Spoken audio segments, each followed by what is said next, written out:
నమస్తే.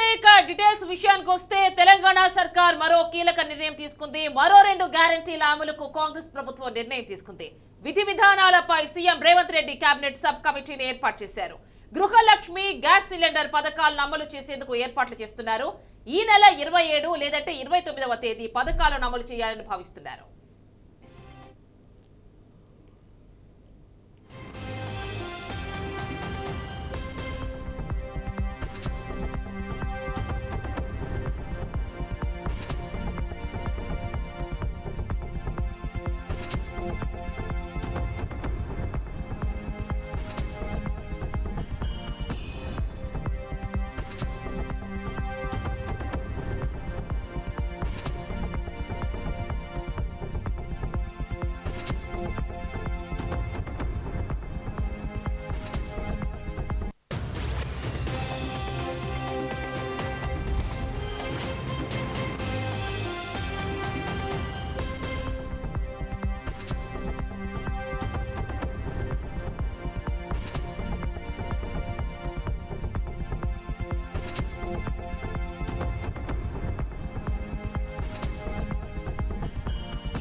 Mega DSC కోరుతూ YS Sharmila చేపట్టిన నిరసన తీవ్ర ఉద్రిక్తతలకు దారితీసింది. సీఎం క్యాంప్ ఆఫీస్ ముట్టడికి బయలుదేరిన షర్మిలను పోలీసులు అడ్డుకున్నారు. దీంతో 2 వర్గాల మధ్య తీవ్ర తోపులాట జరిగింది. అయినప్పటికీ షర్మిల, కాంగ్రెస్ శ్రేణులు ముందుకెళ్లే ప్రయత్నం చేశారు. దీంతో వారందరినీ బలవంతంగా అరెస్ట్ చేశారు.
వైఎస్ షర్మిలను మంగళగిరి పిఎస్ కు తరలించారు. అరెస్ట్ అనంతరం వైఎస్ షర్మిల కీలక వ్యాఖ్యలు చేశారు.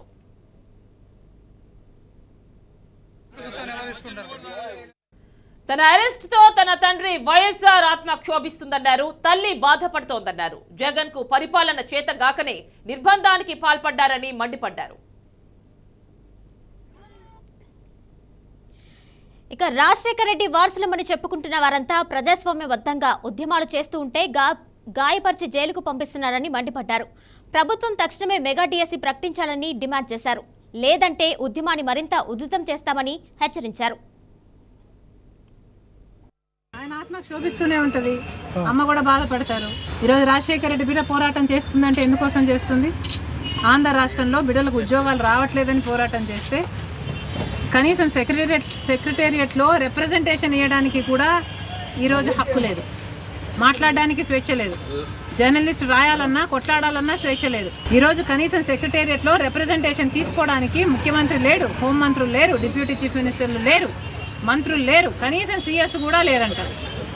ఇక వీళ్ళకి ఏం చేతనైంది? పరిపాలన చేతనైందా? వీళ్ళకి స్పెషల్ స్టేటస్ తేవడం చేతనైందా? పోలవరం ప్రాజెక్టు పూర్తి చేయడం చేతనైందా? విశాఖ స్టీల్ ప్రైవేటైజ్ అయిపోతుంటే దాన్ని ఆపడం చేతనవుతుందా? క్యాపిటల్ సిటీ కట్టడం చేతనవుతుందా? కనీసం మెట్రో అన్నా చేయడం చేతనైందా? రైతులు ఆత్మహత్యలు చేసుకుంటున్నారు, అప్పుల పాలైపోతున్నారు, కనీసం పంట బీమా ఇవ్వడం కూడా చేత కాలేదు. బిడ్డలు ఆత్మహత్యలు చేసుకుంటున్నారు, ఉద్యోగాలు లేవు, నోటిఫికేషన్లు ఇవ్వడం కూడా చేత కాలేదు. రాజశేఖర రెడ్డి గారు వదిలి వెళ్ళేసిన ప్రాజెక్టులు పూర్తి చేయడం కూడా చేత కాలేదు. మరి ఇదేనా రాజశేఖర రెడ్డి గారి వారసత్వం అంటే? ఆలోచన చేయాలి. ప్రజల కోసం కొట్లాడుతున్నాం మేము ఈరోజు కనీసం కనికరం లేకుండా, మహిళలను చూడకుండా రాత్రి నన్ను పార్టీ ఆఫీస్లోనే ఉండేటట్టు చేశారు. 2,30,000 ఉద్యోగాలు ఇస్తామని చెప్పి ఇయ్యలేదు, జాబ్ క్యాలెండర్ ఇస్తామని చెప్పి ఇయ్యలేదు, 23,000 మెగా డిఎస్సీ అని చెప్పి ఈరోజు దగా డిఎస్సీ 6,000 ఇచ్చారు. అది కూడా 26 రోజులు టైం ఉండగా ఇచ్చారు. పిల్లలు ఎలా ప్రిపేర్ అవ్వాలి? అసలు ఈ ప్రభుత్వానికి మనసే లేదు. ఆయన ఆత్మ శోభిస్తూనే ఉంటుంది, అమ్మ కూడా బాధపడతారు. ఈరోజు రాజశేఖర రెడ్డి బిడ్డ పోరాటం చేస్తుందంటే ఎందుకోసం? ఇక నేషనల్ అప్డేట్స్ విషయానికి వస్తే ఆప్ కాంగ్రెస్ మధ్య ఒప్పందం కుదిరింది. సొంత రాష్ట్రంలో ప్రధాని మోడీ పర్యటించారు. ఇక 28 మంది ఎంపీల ఆస్తులు బీభత్సంగా పెరిగాయి. డీటెయిల్స్ చూస్తే ఒకవైపు పంజాబ్లో సొంతంగా అసెంబ్లీ ఎన్నికల్లో పోటీ చేసేందుకు ఆమ్ ఆద్మీ పార్టీ సిద్ధమవుతూనే మరోవైపు ఢిల్లీలో ఎంపీ సీట్ల కోసం వ్యూహరచన చేస్తుంది. కాంగ్రెస్ పార్టీతో పొత్తు ఫార్ములా ఖరారు చేసుకుంది. ఆమ్ ఆద్మీ పార్టీ ఢిల్లీలో 4-3 ఫార్ములాకు ఫిక్స్ అయింది. ఆమ్ ఆద్మీ పార్టీ 4 స్థానాల్లో, కాంగ్రెస్ 3 స్థానాల్లో పోటీ చేయనుంది. కాంగ్రెస్ 4 సీట్లు డిమాండ్ చేస్తున్నప్పటికీ చివరకు ఈ ఫార్ములా ఖరారైందని తెలిసింది. అయితే దీని గురించి అధికారిక ప్రకటన రావాల్సి ఉంది.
నాలుగో 3 ఫార్ములా విషయంలో ఆప్ ఇచ్చిన వాదనలో అసెంబ్లీ ఎన్నికల్లో కాంగ్రెస్ ఒక్క సీటు కూడా గెలుచుకోలేదని చెప్పినట్టుగా తెలిసింది. అదే సమయంలో ఎంసీడీ ఎన్నికల్లో కాంగ్రెస్ పనితీరు కూడా పేలవంగా ఉందని ఆప్ చెప్పినట్లు సమాచారం. 2019 ఎన్నికల్లో కాంగ్రెస్ ఆప్ 2 కూడా గెలవలేదు. మొత్తం 7 సీట్లను బీజేపీ గెలుచుకుంది. 2019 లోక్సభ ఎన్నికల ఫలితాలను పరిశీలిస్తే ఈ ఎన్నికల్లో కాంగ్రెస్కు 23% ఓట్లు రాగా ఆప్కి 18% ఓట్లు వచ్చాయి. ఈ క్రమంలో ఈసారి ఎలాగైనా బీజేపీని కట్టడి చేయాలని కాంగ్రెస్ ఆప్ పార్టీలు ఏకమయ్యాయి.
సొంత రాష్ట్రంలో ప్రధాని మోదీ పర్యటించారు. పలు అభివృద్ధి కార్యక్రమాల్లో పాల్గొన్నారు.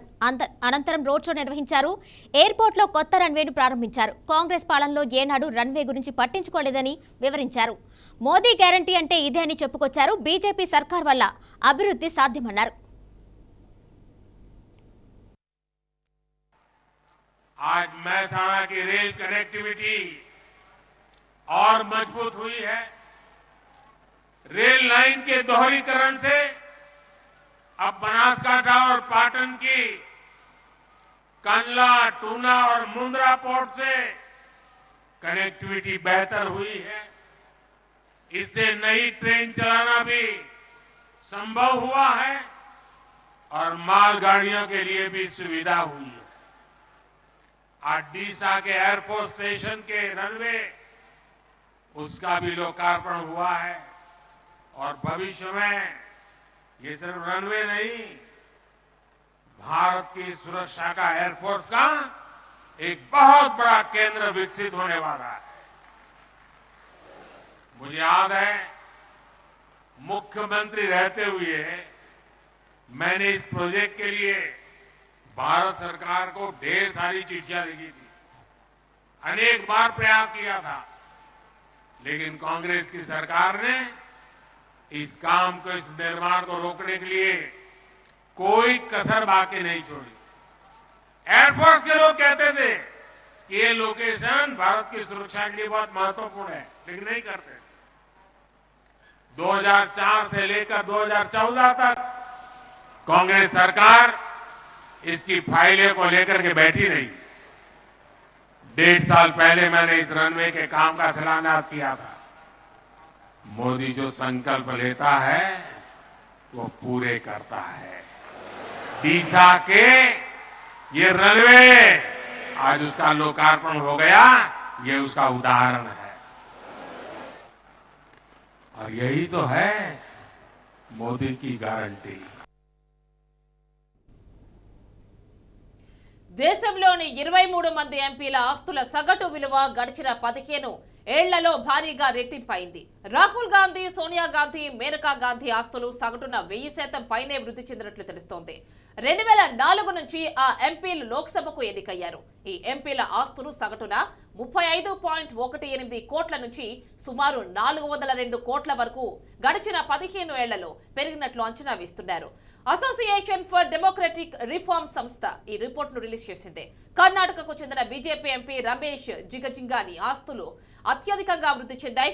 ఆయన ఆస్తుల విలువ సగటున 9,098% పెరిగింది. ఇక 2004లో 54.8 లక్షలు ఉన్న ఆయన ఆస్తులు 2019 నాటికి 50.41 కోట్ల వరకు పెరిగినట్లు అంచనా వేశారు. ఆ రాష్ట్రానికి చెందిన మరో 5 ఎంపీలు తమ ఆస్తుల్ని వృద్ధి చేసిన వారిలో ఉన్నారు.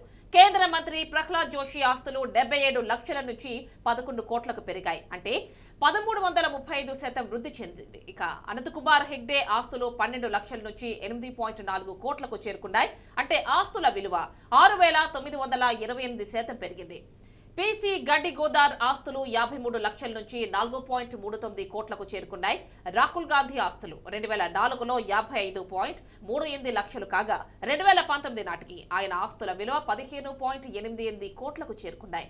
అంటే ఆయన ఆస్తులు గత 15 ఏళ్లలో 2,769% వృద్ధి చెందాయి. రాహుల్ గాంధీ తల్లి సోనియా గాంధీ సగటు ఆస్తుల విలువ 1280% పెరిగింది. ఆమె ఆస్తుల విలువ 85.68 లక్షల నుంచి 11.82 కోట్లకు చేరుకున్నాయి. అధీర్ రంజన్ చౌదరి ఆస్తుల విలువ 1.93 కోట్ల నుంచి 10.13 కోట్లకు చేరుకుంది. ఇక అంతర్జాతీయ వార్తల విషయానికి వస్తే వెనిజులాలో జరిగిన ప్రమాదంలో 23 మంది చనిపోయారు. చైనాలో ఫిఫ్త్ బ్రిడ్జిని ఢీకొట్టింది. పుతిన్పై అమెరికా అధ్యక్షుడు జో బైడెన్ సంచలన వ్యాఖ్యలు చేశారు. ఇక దీనికి సంబంధించి ఇన్ డీటెయిల్ వార్తలు చూద్దాం. సెంట్రల్ వెనిజులాలో ఘోర ప్రమాదం చోటు చేసుకుంది. చట్ట విరుద్ధంగా నిర్వహిస్తున్న ఓపెన్ పిట్ బంగారు గని ఒక్కసారిగా కూలింది. ఈ ఘటనలో ఇప్పటి వరకు 23 మంది మృతి చెందగా పలువురు తీవ్రంగా గాయపడ్డారు. ఘటనా స్థలికి చేరుకున్న అధికారులు సహాయక చర్యలు చేపట్టారు. మృతదేహాలను స్వాధీనం చేసుకున్నారు. క్షతగాత్రులను చికిత్స నిమిత్తం అంబులెన్స్ లో సమీప హాస్పిటల్స్ కు తరలించారు. మృతుల సంఖ్య పెరిగే అవకాశం ఉందని అధికారులు పేర్కొన్నారు. అంగోస్తురా మున్సిపాలిటీలో ఈ ప్రమాదం జరిగినట్లు అక్కడ అధికారులు తెలిపారు. ఇప్పటి వరకు 23 మంది మృతదేహాలను వెలికి తీశామని, మరో 11 మంది గాయపడినట్లు తెలిసిందని బొలివర్ రాష్ట్ర గవర్నర్ ఏంజెల్ మార్కానో చెప్పారు. సహాయక చర్యలు వేగవంతం చేయాలని వెనిజులా ప్రెసిడెంట్ నికోలస్ మధురో అధికారులను ఆదేశించారు. శిథిలాల కింద ఉన్నవారిని గుర్తించి రక్షించాలి అన్నారు.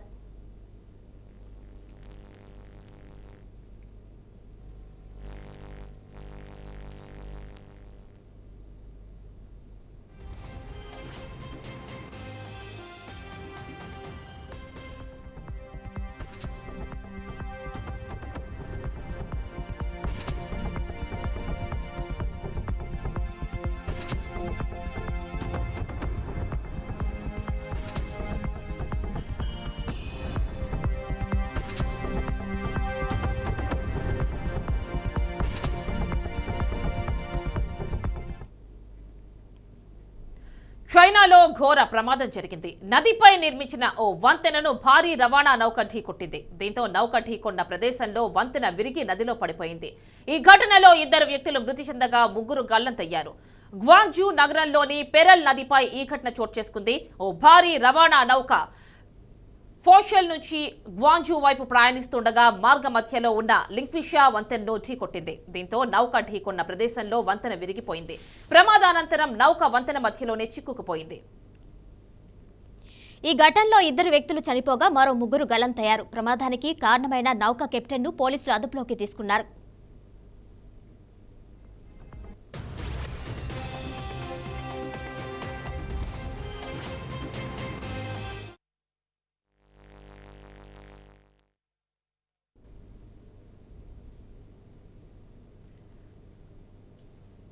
యుక్రెయిన్ రష్యా మధ్య యుద్ధం జరుగుతోన్న నేపథ్యంలో అమెరికా అధ్యక్షుడు జో బైడెన్ హాట్ కామెంట్ చేశారు. రష్యా అధ్యక్షుడు పుతిన్ వల్ల అణుయుద్ధం రూపంలో మానవాళి మనుగడకు ముప్పు పొంచి ఉందన్నారు. పుతిన్ లాంటి వ్యక్తులు అధ్యక్షులుగా ఉన్నంత కాలం అణుయుద్ధం గురించి ఆందోళన చెందాల్సిందేనంటూ ధ్వజమెత్తారు. అలాంటి వ్యక్తులతో మానవాళి మనుగడకు ప్రమాదం పొంచి ఉందని ఆవేదన వ్యక్తం చేశారు. రేపటి నుంచి రష్యాపై కొత్త ఆంక్షలు విధిస్తామని బైడెన్ తెలిపారు. పుతిన్పై బైడెన్ ఇప్పటికే పలుమార్లు విమర్శలు చేశారు. యుక్రెయిన్పై రష్యా సైనిక చర్య ప్రారంభమైన నాటి నుంచి పుతిన్ విధానాలపై బైడెన్ తీవ్ర విమర్శలు చేస్తూనే ఉన్నారు. ఇటీవల అనుమానాస్పద రీతిలో జైల్లో మృతి చెందిన రష్యా ప్రతిపక్ష నాయకుడు నావల్నీ మృతికి పుతినే కారణమని ఆరోపించారు. మరోవైపు ట్రంప్ కంటే బైడెన్ ఎంతో మేలని రష్యా అధ్యక్షుడు ఇటీవల వ్యాఖ్యానించారు. ఈ ఏడాది నవంబర్లో జరగబోయే అధ్యక్ష ఎన్నికల్లో బైడెన్ గెలవాలి అని మాస్కో కోరుకుంటున్నట్లు తెలిపారు.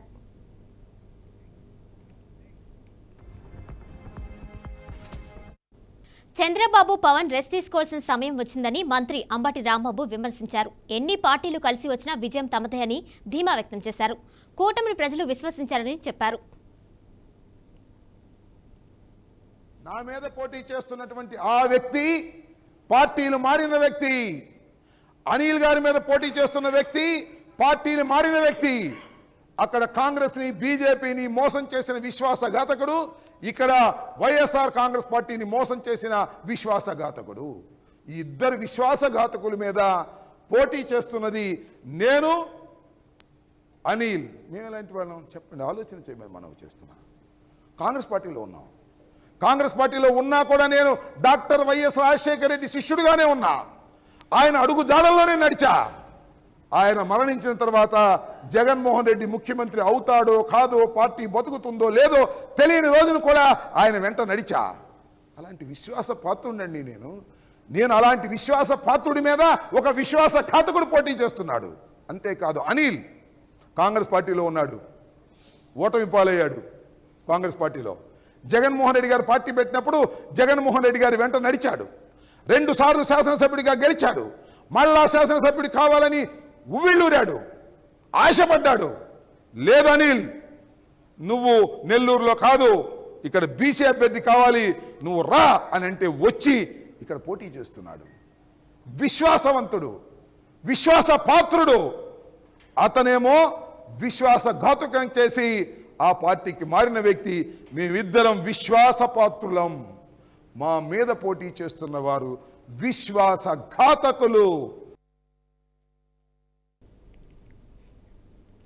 కాకినాడ రూరల్లో జనసేన దూకుడు పెంచుతుంది. పొత్తులో భాగంగా టికెట్ ప్రకటించకుండానే పార్టీ ఎన్నికల కార్యాలయాన్ని ప్రారంభించడంతో పార్టీ శ్రేణుల్లో జోష్ పెరిగింది. కాకినాడ రూరల్ వలసపాకల గంగరాజు నగర్లో జనసేన పార్టీ కార్యాలయాన్ని జనసేన కాకినాడ రూరల్ ఇన్ఛార్జ్ పంతం నానాజీ ప్రారంభించారు. ఆఫీస్ ప్రారంభించడంతో పొత్తులో భాగంగా కాకినాడ రూరల్ జనసేనకు ఫిక్స్ అయిపోయినట్లు పార్టీ శ్రేణులు భావిస్తున్నట్లు తెలుస్తుంది. ఇప్పటికే జనసేన కాకినాడ రూరల్ ఇన్ఛార్జి పంతం నానాజీ అధికార పార్టీకి దీటుగా గ్రామాల్లో పర్యటించి ప్రజల కష్టసుఖాలను అడిగి తెలుసుకుంటున్నారు. జనసేన టీడీపీ బీజేపీ కూటమికి మద్దతు ఇవ్వాలని ప్రజలను నానాజీ కోరుతున్నారు.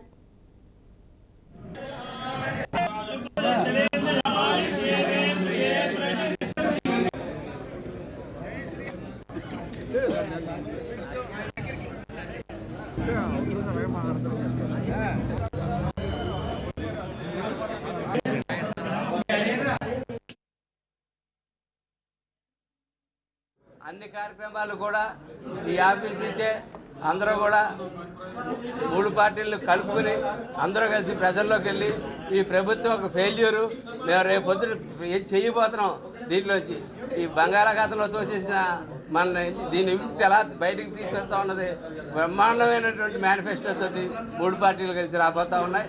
ఇవాళ ఢిల్లీలో మాట్లాడుకుంటూ ఉన్నారు. త్వరలో అన్ని వివరాలు 2 రోజులు పూర్తి క్లారిటీ తోటి అన్ని వివరాలు పూర్తిగా వస్తాయి. వచ్చిన తర్వాత మేము పూర్తి స్థాయిగా ఇప్పటికే మేము డోర్ టు డోర్ తిరుగుతూ ఉన్నాం. ఇక్కడి నుంచి 3 పార్టీలు కలిసి డోర్ టు డోర్ తిరిగి అనేక కార్యక్రమాలు చేసి ప్రజా సమస్యలు తెలుసుకుని మేనిఫెస్టోని మరింత బలోపేతం చేసుకుని ప్రజలకు ఏం అవసరమో అదే చేద్దామన్నటువంటి ఉద్దేశంతో పవన్ కళ్యాణ్ గారు ఎప్పుడూ ఆలోచిస్తూ ఉంటారు. కాబట్టి ముందు ప్రజలకు ఏం అవసరం, సాధారణ పరిపాలన అవసరం. ఇవాళ సాధారణ పరిపాలన లేదు రాష్ట్రంలో. ఆ పరిపాలన ఆశిస్తున్నారు ప్రజలు. ఫస్ట్ సాధారణ పరిపాలన చేసి తర్వాత మిగిలిన కార్యక్రమాలు చేస్తామని చెప్పి తెలియజేస్తాం. సమాజంలో హింసకు కారణమవుతున్న మద్యం, గంజాయి, మాదక ద్రవ్యాలకు వ్యతిరేకంగా ప్రగతిశీల మహిళా సంఘం ఆధ్వర్యంలో సదస్సు నిర్వహించారు. విశాఖ నగరంలోని పౌర గ్రంథాలయంలో POW శతాబ్ది ఉత్సవాల్లో భాగంగా ఈ కార్యక్రమం నిర్వహించారు. ప్రోగ్రాంలో ప్రజా సంఘాలు, విద్యార్థులు, మేధావులు, న్యాయవాదులు పాల్గొన్నారు. రాబోయే ఎన్నికల్లో హింసకు ప్రేరేపించే మత్తుకారక పదార్థాల నిషేధంపై రాజకీయ పార్టీలు తమ నిర్ణయాన్ని ప్రకటించాలని వారు డిమాండ్ చేశారు. రాజ్యాంగబద్ధమైన పాలన అందిస్తామని పాలకులు అన్ని సందర్భాల్లో ప్రకటించి ప్రజలను మోసం చేస్తున్నారని విమర్శించారు.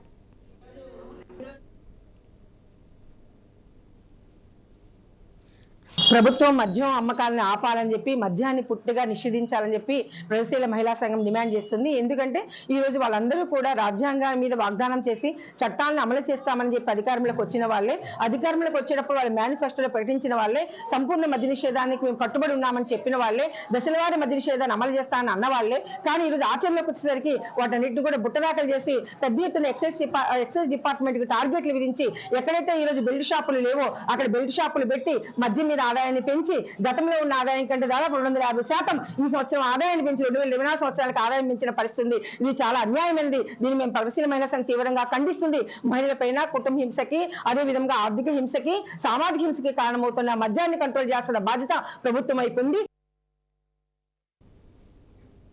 ఏటికాయేడు బహుళ నౌకదళ విన్యాసాల మిలాన్కు ప్రాధాన్యం పెరుగుతుందని, దీనిపై ఇతర దేశాలకు నమ్మకం ఏర్పడుతుందని భారత నౌకాదళపతి అడ్మిరల్ ఆర్ హరికుమార్ అన్నారు. సాగర నగరం విశాఖలోని సముద్రక ఆడిటోరియంలో రక్షణ శాఖ మంత్రి రాజ్నాథ్ సింగ్ మిలాన్ను లాంఛనంగా ప్రారంభించారు.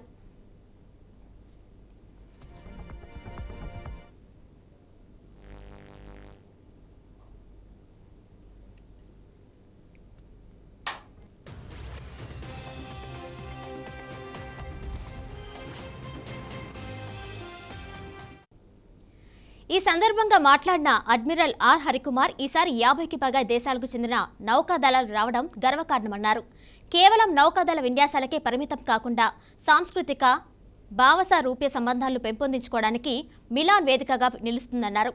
అనంతరం రక్షణ మంత్రి రాజ్నాథ్ సింగ్తో కలిసి మిలాన్లో వివిధ రకాల ఉత్పత్తులతో కూడిన స్టాల్స్ను, సాంకేతిక పరికరాలను ప్రదర్శనను సందర్శించారు.